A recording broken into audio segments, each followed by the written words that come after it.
I thought I had just lived through the most humiliating moment of my life. My own sister publicly embarrassed me at her wedding. But what no one saw coming was that the groom had a very different plan. And in the end, she wasn't the only one walking away in shame. He looked so proud to be there, He kept straightening his tie and smiling up at me like this was our big moment too. He thought today might bring us closer to the rest of the family, like maybe we'd finally be seen, accepted. And honestly, I hoped for that too. Vivian. My sister floated through the day like a movie star. She always had that kind of presence. Effortlessly beautiful, effortlessly loved. Everyone adored her, especially our mother. Vivian got the compliments. I got the comparisons, she got the spotlight. I got really good at standing just outside of it. But still, I showed up. I smiled. I clapped when they kissed. I kept my voice even when someone leaned over and said, "Wait, you're the older sister? You don't look like you have an 8-year-old." Then the speeches started. The groom's best friend spoke first, a few mildly funny stories, a couple of inside jokes. Light laughter filled the room. Then it was Vivian's turn. I expected something sentimental. Something about love or maybe even a sweet mention of growing up together. I even lifted my glass, waiting for the moment. I should have known better. She raised her crystal flute, smiling out over the crowd like the star she's always been. "I just want to thank everyone for coming," she began. She started to glow with that practiced charm. "It means the world to have you all here," she said, her voice sweet and steady.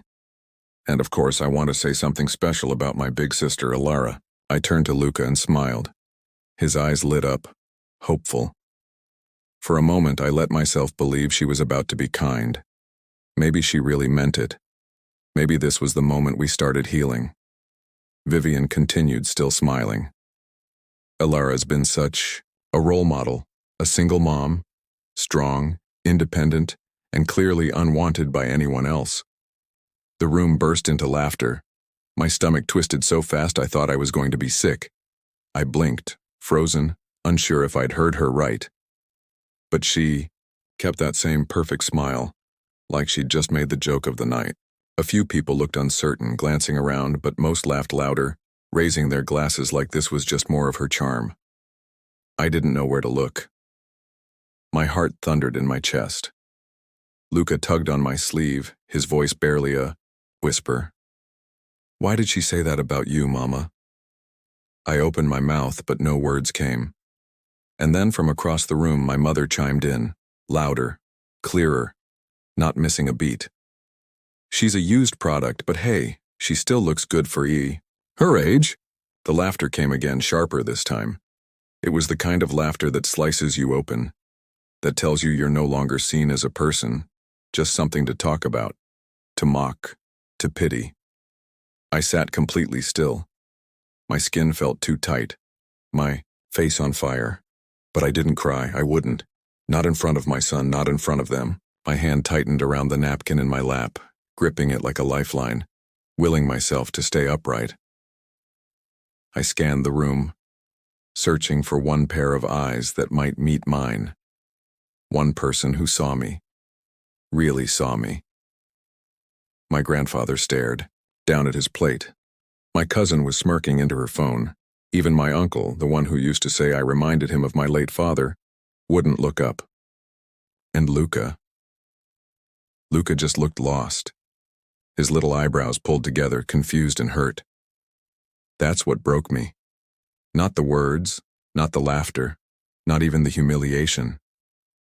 It was watching my son, the boy who hugs me every morning before school, who leaves sticky notes on the fridge that say, "I love you, Mom."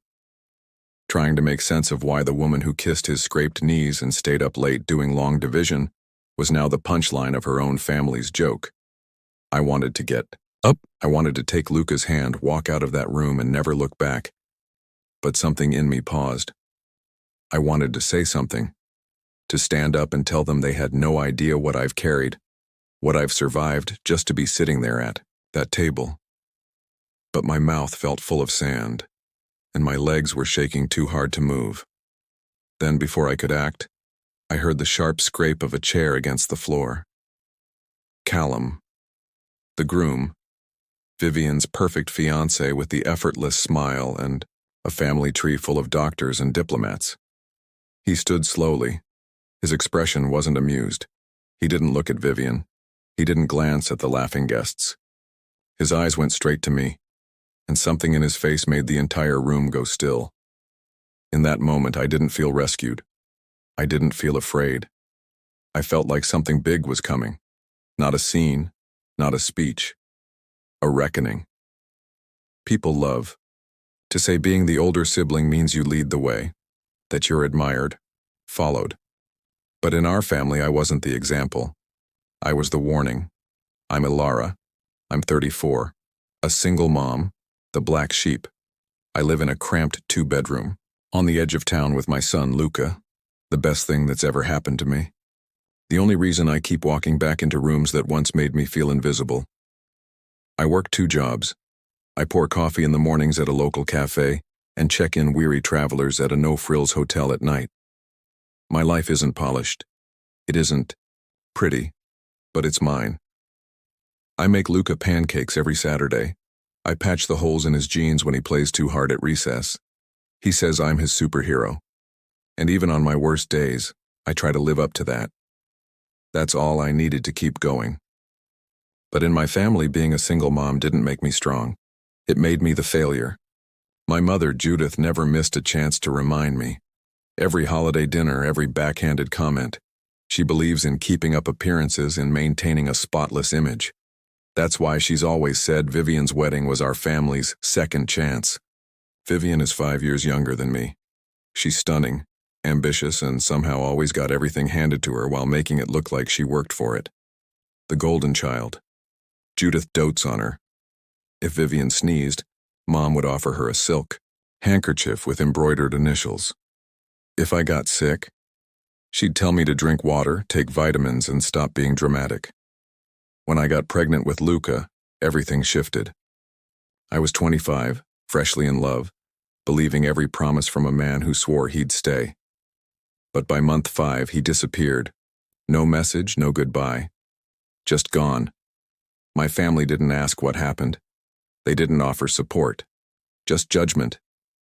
Cold shoulders, and a chorus of "We warned you." But when I held Luca for the first time, every cruel word melted into static. Still, somewhere deep inside, I held on to the hope that they'd eventually see me, not just as a cautionary tale, but as someone who mattered. Maybe that's why when Vivian's wedding invitation arrived, I said yes, even though I wasn't in the bridal party, even though my name was spelled wrong on the RSVP, even though I had to rent a dress and do my makeup in the bathroom mirror while Luca practiced smiling in his little tie. I told myself it was for closure, that maybe, just maybe, this was their way of offering peace. The venue was breathtaking. White roses climbed every arch. Golden plates and crystal glasses sparkled on every table. A string quartet played, softly in the background. Vivian looked like a model from a bridal catalog, radiant, polished, glowing with attention. She drifted through the guests like royalty, and when she finally passed by me, her smile tightened for half a second. "You made it," she said, like she hadn't actually expected I would. She looked down at Luca and said, "He's getting big." No hug, no warmth, just a line, like we were acquaintances catching up at a grocery store. Then she turned, back to the crowd, back to the spotlight where she belonged. Judith didn't say a word to me, didn't even glance in my direction. She walked past as if I were part of the staff, just another person refilling wine or clearing plates. But Luca's face lit up. He pointed to the chandelier and whispered that it looked like a spaceship. He said Vivian looked like a real princess. And when I saw how excited he was, how happy just to be part of something that felt magical, I told myself I could stay. For him. Even though that old, heavy ache was already blooming in my chest. The one that always came with being reminded that I didn't belong. We found our table. Table 9. Tucked in the back near the restrooms and the swinging kitchen doors. I let out a quiet laugh. Of course. It felt right in a twisted kind of way. We ate our salads. I dabbed chocolate mousse off Luca's clip-on tie. I avoided my mother's gaze and tried to ignore the whispers of my name floating over the sound of clinking glasses and polite laughter. Then the speeches began, and I knew. This night wasn't going to be about family or healing or olive branches. It was Vivian's night, her stage, her spotlight, and I was about to become the punchline. It all started like most wedding speeches, soft, sweet, carefully worded. She stood up with perfect posture, holding a champagne flute in her newly manicured hand. Her dress shimmered under the lights as the room fell into a hush, like everyone had instinctively turned to admire her. She paused, long enough to be dramatic, long enough to make everyone lean in. "I want to thank all of you for being here," she said. "It's the happiest day of my life, and I'm surrounded by the people who mean everything to me." I sat at the back table, telling myself I was included in that sentence. Luca was on the edge of his seat beside me, feet swinging, eyes wide, completely enchanted by the magic of it all. Vivian kept talking. Sweet words about Callum, about soulmates, timing, and fate. I started to breathe easier. Maybe this wouldn't turn cruel. Maybe she'd surprise me. And then her voice shifted. "And of course," she said with that sly, practiced smile, "I want to give a special shout out to my big sister, Ilara." I felt the spotlight shift, even though it wasn't literal. Heads turned. I could feel it, the shift in the air, the tightening in my chest. I sat up a little straighter, smiled politely, told myself to breathe. Vivian went on, her voice soft but laced with something sharp. "She's the bravest woman I know," she said sweetly. "She raised a child all by herself. No husband, no partner. Just her, and whoever was nice enough to babysit." The room chuckled. My stomach clenched. I felt it before I even understood it. And then she added, like she was paying a compliment, "But really, it's amazing how she's managed, a single mom, unwanted by anyone, and still showing up." The laughter was louder this time, unfiltered, free. I felt the air rush out of my lungs like I'd been hit. My cheeks burned. My hands stayed clenched around the napkin in my lap, frozen. I glanced at Luca. He wasn't laughing. He looked confused, his little eyebrows pulled together as he scanned the room, trying to figure out why people were laughing at me. That was hard enough. But then came the worst part. Judith, my mother, laughed the loudest. She leaned toward her friends at the table and said, just loud enough for everyone to hear, "She's a used product, but she still polishes up well." Another wave of laughter rolled through the room, and this one didn't even try to be polite. It was mean. It was real. It landed like a slap, even though no one touched me. The sound of it blurred my vision. It was like suddenly realizing you're naked in a room full of people. I couldn't move, couldn't speak. They weren't just laughing. They were showing me exactly how little I meant to them. Like raising my son alone made me a joke. Like love, effort, and sacrifice didn't count if they didn't come with a husband and a matching photo album. I looked down at Luca. His smile was gone. He leaned into me and whispered, "Why did she say that? What does it mean?" I wanted to explain, to protect him from this, but I couldn't find the words. I couldn't shield him from the way they saw me. And that pain, that kind of pain, doesn't hide easily. My heart was racing. I scanned the room, desperate for someone to step in, to say something, to stop it. But no one moved. Some looked uncomfortable, sure, but they stayed quiet, staring into their wine glasses, their half-finished plates, their phones. Even Grandpa Norman, who used to call me his little lion and tell me I was the strongest girl he knew, kept his eyes fixed on his fork. He was there, but in that moment he wasn't with me. I was alone again. And the truth is, if it had only been about me, I could have handled it. I've swallowed worse. I've sat through years of backhanded comments and fake smiles. I could have stood up, taken Luca by the hand, and walked out with my head held high. But seeing the confusion in his eyes, that's what cracked me open. Watching him try to understand why everyone clapping and cheering a moment ago was now laughing at his mom. It did something to me. I stood up. Not because I had a speech ready, not because I wanted to make a scene. I just couldn't sit there anymore. I needed out. I needed air. Space to breathe without choking on the shame they had so casually laid in my lap. My hands trembled as I pushed the chair back. Then from the front of the room, another chair scraped across the floor. Callum, the groom, Vivian's perfectly polished husband-to-be, stood. His face had gone pale. His jaw was clenched like he was grinding his teeth. Without saying a word, he reached for the microphone and took it from Vivian's hand. No one moved. The room froze. Laughter stopped mid-breath.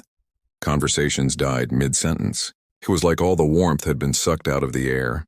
He stood there, one hand braced against the table, the other wrapped tightly around the mic. His eyes didn't go to Vivian. He didn't look at Judith. He didn't even glance at the crowd that had been laughing a minute ago.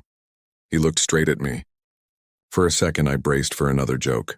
A smooth save. Something light to patch the moment and make it all go away. That's what people usually did in my family. They'd call it humor. They'd call it tradition. Sweep it under the rug. Pretend it didn't hurt. But Callum didn't smile. He didn't soften. His face was tight, not just with anger, but with something heavier. Like he couldn't believe what he'd just witnessed. Like disappointment, betrayal, disbelief. All tangled together. Before he could say anything, I reached for Luca's hand and began to push in my chair. I was ready to go, quietly, with grace. I wasn't going to cry. I wasn't going to break. I'd done this before. I could do it again. But just as I turned to leave, Callum's voice cut through the silence. Low, steady, unshakable. Ilara, don't go. I stopped. The words held me in place. All around us, heads turned. And then, like wind stirring dry leaves, the whispers began. Vivian stiffened in her seat. Judith's eyes narrowed into slits. The DJ, unsure what to do, reached for the volume control, but froze when Callum raised his hand without breaking eye contact with me. He wasn't flustered. He wasn't performing. His voice cut through the tension like a blade. I can't pretend I'm okay with what just happened, he said. I won't stand up here and let that kind of cruelty pass as comedy. The room held its breath. Callum stepped out from behind the head table and started walking toward us. He wasn't in a rush. Every step looked heavy, like he was moving through something thick and unforgiving. He stopped near our table, me, Luca, and the now forgotten salad plates, and turned to face the guests. I've heard a lot about family over the past year while planning this wedding, he began. About tradition, loyalty, appearances. But what I just saw, that wasn't family. That was mockery dressed up in a nice dress and champagne toast. Around the room, people shifted in their seats. Some looked at Judith. A few stared down into their drinks. But no one spoke. The air felt charged. Then, he turned to Vivian. You mocked your sister for raising a child on her own. You laughed at her strength and worse, you made her son watch it happen. Vivian opened her mouth like she was going to defend herself, but no sound came out.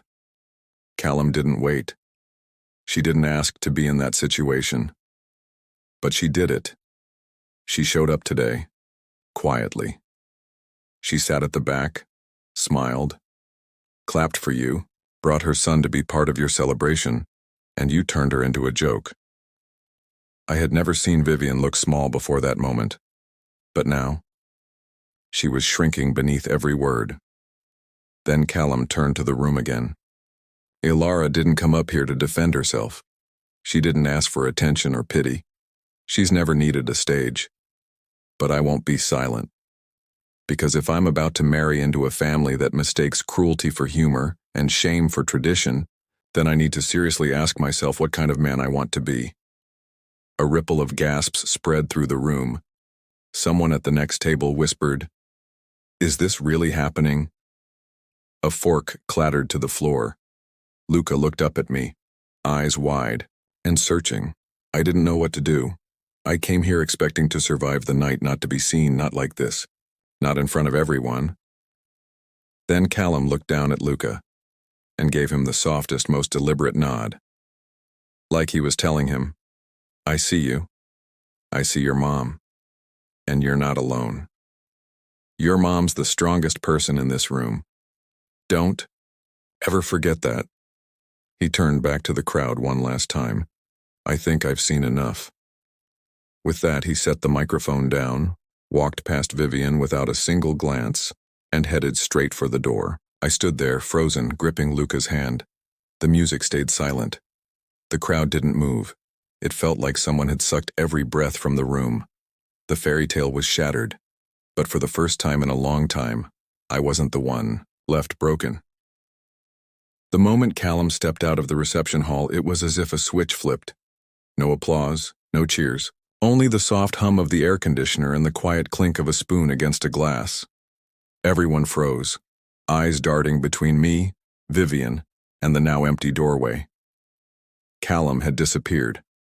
Vivian stood at the head table, looking like she'd been punched. Her perfect posture crumbled, her shoulders sagging under the weight of what had just unfolded. She scanned the room, but the faces looking back weren't smiling anymore. Some were shocked, others embarrassed. A few glared, not at Callum, but at her. Judith was the first to break the silence. She stood quickly, her chair scraping across the polished floor. "What an ungrateful boy," she snapped. "He embarrassed you in front of everyone. Typical. Just like your sister. Selfish." But her voice didn't carry the way it usually did. The power she once held over the room was gone. Her words hit the floor with a dull thud. I didn't respond. I didn't have to. For the first time in my life, I didn't feel the need to shrink under her voice. I turned to Luca. He looked up at me, uncertain. "Are we leaving?" he asked, quietly. "Yes, baby," I said, brushing his hair back gently. "We're going home." I stood tall, took his hand, and began walking toward the exit. People moved aside as I passed. Some avoided my gaze. Others looked like they wanted to say something but couldn't find the words. Halfway to the door, I heard someone call my name, Alara. I turned. It was my grandfather, Norman, pale eyes rimmed red. He stood slowly and stepped toward me. "I'm sorry," he said, his voice soft and shaky. "I should have stopped it years ago." I nodded, not trusting myself to speak. I didn't hate him for not defending me. I understood what silence cost. Some people lived it. I wasn't angry, but I wasn't carrying their guilt anymore either. Outside, the air was cool and crisp. Luca squeezed my hand. "Is the wedding over?" I looked down at him. "Yeah," I said, smiling. "I think it ended exactly how it needed to." We drove home in silence, the radio off, just the hum of the tires and the rhythm of Luca tapping his fingers on the armrest. That night, I tucked him in, kissed his forehead, and lingered by his door a little longer than usual. He didn't ask any more questions. He didn't need to. The next morning, I woke up to a dozen missed calls from unknown numbers, distant cousins, even a couple of guests I barely knew. I ignored them all. My phone buzzed again. A text from a friend who had been at the wedding. Someone recorded Callum's speech. It's on Facebook, over 50,000 views already. You need to see the comments. People are standing up for you. I opened the video. There it was. Callum's voice calm and direct, standing up to an entire room. And there I was, frozen in the frame, holding Luca's hand. The comments were full of support. "This man is a hero. She deserved better." I'm crying watching this. Every single mom out there just got a little bit of justice. I didn't cry. I didn't smile either. I just felt still, like something that had been clenching inside me for years had finally let go. That week, Vivian tried to spin the story. She said Callum overreacted, that it was just a joke. People were too sensitive. But the truth had landed and no one was laughing anymore. A few days later, a small bouquet of wildflowers showed up at my apartment. No note, just a little card that read, "To the lioness." I didn't need to ask who it was from. The wedding didn't happen, but something more important did.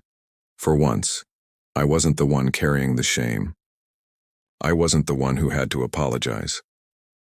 I walked out of that room with my son, my dignity, and my head held high. And somewhere out there, someone reminded a room full of people, and maybe the whole internet, what it really means to be strong. It's been 6 months since the wedding that never happened. Vivian and Callum officially called off the engagement. There was no statement, no drama, no follow-up post, just a quiet erasure of what was supposed to be a perfect day. Vivian returned to her social circle like nothing had happened. The pictures from that night disappeared from her feed. She hasn't reached out to me. I'm not sure I expected her to. Judith called once, not to apologize, but to say I had embarrassed the family by not laughing along. I listened for exactly 30 seconds, then told her something I never thought I'd have the strength to say. I'm not your scapegoat anymore. Then I hung up. It wasn't angry. It wasn't dramatic. It was clean, simple, final. I realized after everything, I didn't need a grand apology from my family. I didn't need them to suddenly change or recognize my worth. I just needed to stop waiting for their permission to see it in myself. My life didn't transform overnight. I still work long hours. I still make 2 dinners some nights because Luca wants pancakes and I want something green. I carry myself differently now. I'm not hunched under years of quiet shame. I don't hide in the back of rooms anymore. Luca has changed too. He asks more questions now. Smart ones. He wants to know why some people are cruel and why others are brave. He talks about Callum like he's a Marvel hero. Sometimes, he pretends to give speeches with his action figures, standing up for the little guy.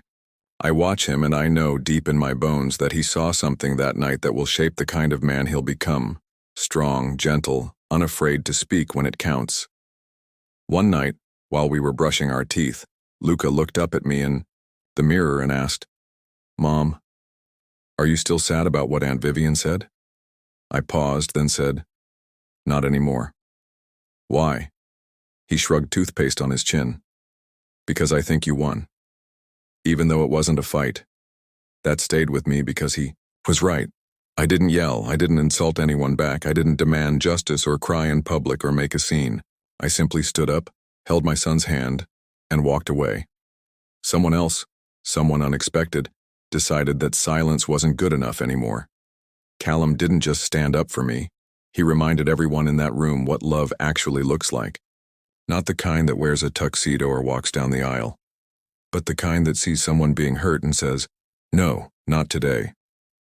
If I've learned anything, it's this. Being alone doesn't mean you're unwanted. Being kind doesn't make you weak. And dignity, once reclaimed, is something no one can take from you again. So no, I didn't dance at my sister's wedding. I didn't toast or toss a bouquet or cry happy tears under fairy lights. But I did leave with something better than approval. I left with my head held high, my son beside me, and the deep, quiet certainty that I no longer need to explain myself to anyone. That is the ending no one expected and exactly the one I deserved. If this story moved you, if you've ever been made to feel small or silenced in a room full of people who should have stood by you, know this. Your voice matters. Your dignity matters. And you are not alone. If you found strength in this story, please take a moment to like this video, share it with someone who needs to hear it, and leave a comment below. I'd love to know, have you ever experienced a moment where someone finally stood up for you or where you had to stand up for yourself? And if you want more true stories that cut deep, challenge expectations, and remind us what it means to be human, subscribe to the channel and hit that notification bell so you don't miss what's coming next. Thank you for being here. And remember, your story is powerful, even if no one claps when you tell it.